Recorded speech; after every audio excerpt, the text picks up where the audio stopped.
IGEPHA im Gespräch. Der Podcast der Austrian Self-Care Association.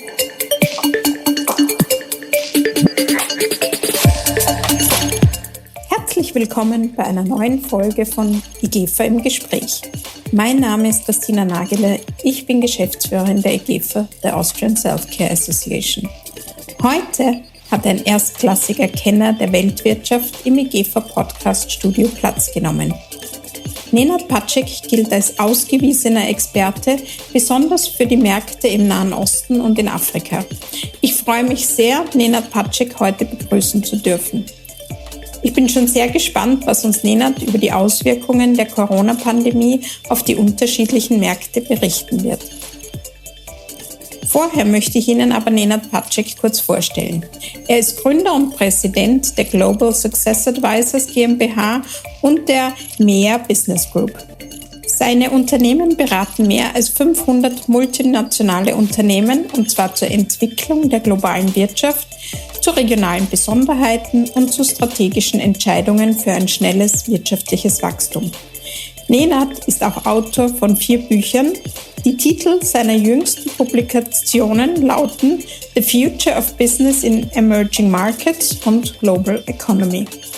Außerdem ist Nenad Pacek begehrter Speaker bei vielen Business-Events rund um den Globus. Sehr gerne erinnere ich mich an den Besuch von Nenad Pacek beim IGEPHA Come Together 2011, wo er über Business and Economic Megatrends in the Post-Crisis World sprach. Kaum zu glauben, dass dieser exzellente Vortrag schon wieder 10 Jahre zurückliegt. Das Thema, über das Nenad damals gesprochen hat, ist ja auch heute wieder aktuell. Denn was interessiert uns gerade jetzt brennender als die Frage, wie es nach der Pandemie und der dadurch ausgelösten Wirtschaftskrise weitergeht? Nenad, what's the impact of the pandemic on the global economy? Well, Christina, the impact from the pandemic on the global economy has been enormous. What we have seen in 2020 was the deepest recession and the most coordinated global recession since the Second World War, where more than 90% of the countries on the planet actually went into a recession. There were only a few countries that managed to grow a little bit, and usually there were some small peculiar reasons why they managed to do so. But overall, the impact has been enormous also on many of our multinational clients. My firm, Global Success Advisors and CMEA Business Group and the MEA Business Group, work with over 500 multinational corporations operating in Eastern Europe, Middle East and Africa territories and in Western Europe as well. And we saw the numbers for many businesses and companies going down. Particularly, we saw a tremendous impact on B2B firms who were in something of industrial machinery, industrial components. Also, a lot of companies in consumer durables were suffering quite badly. What we literally witnessed was a withdrawal of private spending during the pandemic, where households and corporations were on hold and basically delaying their decisions to buy anything. This is why what I thought was encouraging during the pandemic is that major central banks lifted all their restrictions in their minds and basically went for a significant monetary easing. We saw an absolutely tremendous increase in money printing, which is now popularly called quantitative easing. This really enabled governments around the world to borrow money cheaply and to extend fiscal stimulus programs and enable many entities in the private sector, including households and companies, to survive during the pandemic on government aid. And that was not necessarily globally coordinated, but it was still important that the US Federal Reserve, the ECB, the Bank of England, the Bank of Japan, and then many other markets around the world that did that quantitative easing, and that literally all governments around the world did not hesitate too much when it came to providing fiscal support to households and companies as well. So in the end, the impact was huge, but without that monetary and fiscal aid, we would have ended up last year in a massive Great Depression, again, similar to 1929 or 1930, when I need to remind all the listeners, we saw in those days GDP going down more than 20%, sometimes in certain countries more than 25%. So when you see now in Europe or in some parts of emerging markets, usually minuses were limited to around -4 to -8. Typically, that was the range. And that was with government aid bearable, if you wish. What I find encouraging now, of course, is that we are entering a new stage and the pandemic in many places is slowly, finally coming to an end. Thank you for this detailed analysis. Do you have a special insight for Europe? Is it any different to the rest of the world, or is it basically the same in the Western countries? Europe is in many ways similar to what I described, although I think it requires a bit more extra explanation here, especially in terms of the outlook for the European markets. First of all, just looking back, Western Europe declined more than Central Europe, for example, simply because in Central Europe there were still ongoing labor shortages in many places. So wages kept on growing, and that supported some household spending. And that was probably the most important differentiator between Western Europe and Central European outlooks. And Western Europe fell, as you know, quite sharply, and luckily it was limited by that monetary and fiscal expansion. Just to explain to the listeners, in Europe, the quantitative easing program run by the European Central Bank is different than the ones in the United States or in England or in Japan or in some of the other jurisdictions as well. The ECB cannot buy, is not legally allowed to buy government bonds that are newly issued. It can only buy government bonds that are in the secondary market. And that was the case also during the past episode of quantitative easing between 2015 and just before the pandemic. And then this was restarted during the pandemic as well. So effectively, the European Central Bank went to all the commercial banks around Europe and said, you are holding Italian or Spanish government bonds, sell it to us, and we will give you freshly printed euros, so you can lend to the real economy, to households and companies. And that precisely is what happened during the pandemic. Even in the midst of the pandemic, lending to households in Europe was growing by 3% and to companies by 7%, which was almost an all-time high. And that was a crucial element in terms of enabling all of us to go through the pandemic in a somewhat easier way. And also in many West European markets, it enabled governments to borrow extremely cheaply. In fact, one of the effects of this quantitative easing in Europe has been to keep government bond yields at zero, which means that most countries in the Eurozone were able to borrow at zero and then extend aid to companies and households in their countries. So that played a huge important role in managing the pandemic. And also the other thing that ECB did was to keep the liquidity window open at the Frankfurt Central Bank. And that meant that banks have always been in the last 13, 14 months able to go to that liquidity window, get money at zero, at minus 0.5, in fact, and then extend that as credit to the real economy. And it enabled them, of course, to cover some of the negative impacts and negative points on their balance sheets as well. So this monetary easing was also accompanied by very low interest rates that are still in negative. We believe interest rates in Europe will remain negative at least until the summer of next year, or the loose monetary policy will continue. Throughout 21, most likely, there will still be some government bond buying by the ECB or money printing, but that will be gradually reduced in the second half of the year and most likely completely stopped by year end. But there will still be cheap money throughout 2022. And that will be helpful for the post-recovery as well, post-pandemic recovery. The other thing on the fiscal side, what's encouraging for growth for the next few years is that finally the EU Commission is borrowing as well this recovery fund of 750 billion euros. This 750 billion euros, the disbursement of that money will start as of August this year. It will go on for about 3 years. Half of that will be grants that countries will not have to return back. And some of that, of course, will be loans. This will also be helpful for recovery. And also the EU budget, following that political dispute between Hungary and Poland, the EU budget is in place. It will run until 2027. There is still money that's not been spent from the old budget, and that will be used as well.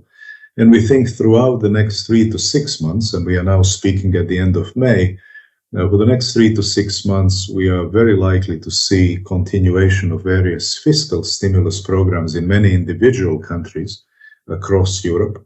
And this will, in the end, lead to also help when it comes to post-pandemic recovery. And last but not least, on the fiscal side, what's really critical and important is that the ministers of finance in the Eurozone have agreed that in 2022, they are not going to punish any Eurozone members if they have slightly higher budget deficits. So this misguided fiscal pact has been put on hold at least for the next 18 months. Which will also help recovery. So I think the outlook is now looking much, much better, and with vaccinations accelerating everywhere around Europe as we speak in May and June and July, by the end of August, most likely anybody who is an adult in Europe will be able to be vaccinated. And that will lift consumer confidence, it will lift business confidence, particularly in the last 5-6 months of the year. And then, of course, in 22, it's also, I think, going to be a solid outlook, considering still easy monetary conditions. And, of course, some fiscal tightening will happen, but private sector will indeed pick up. The last thing to mention as well, already a lot of European growth as we speak, and it's not huge, is being helped by solid growth in the United States, which this year will exceed 6%. Similar story, monetary fiscal easing is helpful. And then Asia will grow easily around 6%, with China growing more than 8.5%. And that is already now, even before May, it was already helpful for European economies. So following this gloomy period that lasted more than a year, Europe is now heading into much, much better economic environment. And also, even that will, of course, help some of the perhaps companies that you have in your group that are active in Middle East and Africa with rising commodity prices, oil price going higher as well. All of this will also help sales prospects for companies across the Middle East, Africa markets as well. Well, thanks for these interesting insights. Do you have any particular insights on how the OTC market has changed as a result of Corona? Have you observed any developments? What we noticed is we don't have the precise analysis of this or details of this. We usually, in our corporate surveys, track either consumer goods companies or we track performance of pharmaceutical companies. And of course, these are different. And OTC, we know anecdotally from many of our clients that actually the pandemic worked out reasonably well for them, considering that many people were suddenly buying more vitamins, more minerals, whatever they were able to get their hands on, while more larger pharmaceutical companies actually suffered non-OTC business because people did not go to the doctor, there were less prescriptions and so forth, and only they're expecting to rise now when people start going back more regularly for their regular doctor checkups and so forth. So OTC industry, despite significant declines in consumer goods, corporate sales during the pandemic, actually was one of the most resilient pieces of that consumer puzzle overall. As I said at the beginning, the biggest negative impact when it came to consumer spending was mostly on consumer durables. Cars, white goods, where simply households delayed certain purchases for a while. But OTC was certainly among the most resilient, together with certain items related to food and beverages as well. What would you recommend our members? How should they prepare for time after Corona? What would you say? I would say that time after Corona will get easier for business, first of all, because there will be a genuine increase in demand by consumers overall and confidence. Although, of course, the OTC companies might shift that consumer is now buying other things than certain OTC products. So in the end, that shift in consumer spending could be visible for some companies. On the other hand, what I think really is crucially important for companies to do is to continually work on their internal resilience, because competition for business is just getting worse all over the place around the world. And in fact, only companies that are really well positioned in every single market where they are selling in terms of having enough local presence, local resilience, local relevance, local competencies and capabilities, enough people in various countries. This is crucial for building resilience for this international business. At the same time, one needs to work constantly in terms of marketing mix, having the right product portfolio for different markets, having the right pricing strategy as well, making sure the distribution is reaching everywhere it needs to. And what we find for many, even some very larger multinational companies that we work with, that's not always the case. And many companies simply push the same product that they have in Germany into, Kenya or Tanzania, where you need something completely different. And also you need a different pricing approach as well. So that kind of adaptability is crucial going forward. And also what we are noticing is that many companies are systematizing their effort when it comes to, for example, international business expansion. They are taking more control over business. Some are even acquiring their distributors and partners to be able to actually use part of that saved margin for some other activities, maybe perhaps in marketing and so on. One of the big things, of course, for everybody to focus on these days is we are noticing in our survey that over 90% of our clients are investing significant amounts of money in their digital effort or digital transformation, not only to drive revenues, but also to manage their costs as well. And this is really accelerating tremendously in recent, particularly last 18 months or so, and it's turbocharged, if you wish.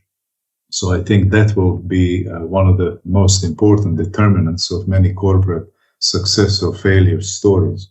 We see a lot of automation as well when it comes to production and also back office functions and so on, the use of the new technologies to be able to become much more efficient. So I think the whole theme of what to do in the post-pandemic period is all about how do you build a more resilient business model and avoid falling short on any of the gaps that are out there potentially hurting business. And especially, I think, in light of massive competition that we see all over the place, it is crucial to be hugely resilient in these environments that will come ahead of us. Well, thanks. We are slowly coming to the end of the interview. May I ask you a private question, a personal question? What was your most interesting lesson learned during this pandemic?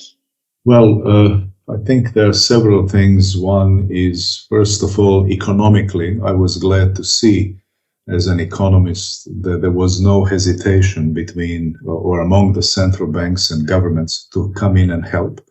Because often we always talk about, big capitalism, markets, they should be free, all of this. I think the pandemic has shown, again, like the financial crisis of 2009, that there are sometimes periods when governments and central banks need to step in. Otherwise, if you would just leave it completely to the markets, we would be in massive problems and depressions and people going hungry on the streets.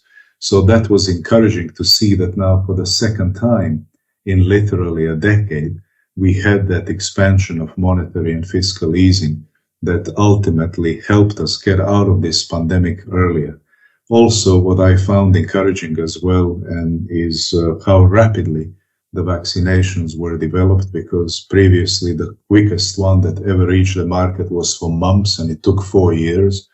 And now with the new mRNA technologies, which is really fascinating, and the whole story behind and how it started is completely fascinating to me, and I've been reading up on it and all the characters involved. I think this gives us a promise that in case of new pandemics and new viruses showing up, the technology can be deployed very quickly and actually converted incredibly quickly. So I found that fascinating, and I've been just reading up privately on some of the books on virology and understanding that whole background about viruses and everything else. So that was fascinating for me. And more than anything, I was happy to see many of our clients managing through the pandemic quite well and surviving.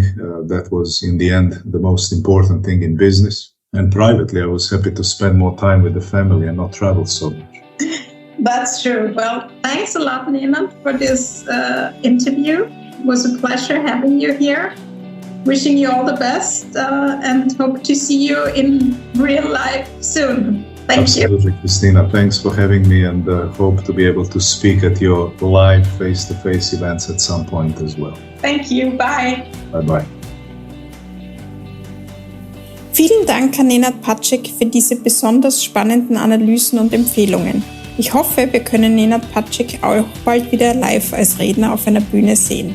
Bei unserem Publikum bedanke ich mich fürs interessierte Zuhören und ich darf Sie jetzt schon einladen, auch bei unserem nächsten IGEPHA-Podcast wieder einzuschalten. Wo Sie den Podcast IGEPHA im Gespräch finden können? Auf unserer Homepage und auf allen großen Podcast-Plattformen. Danke fürs Dabeisein.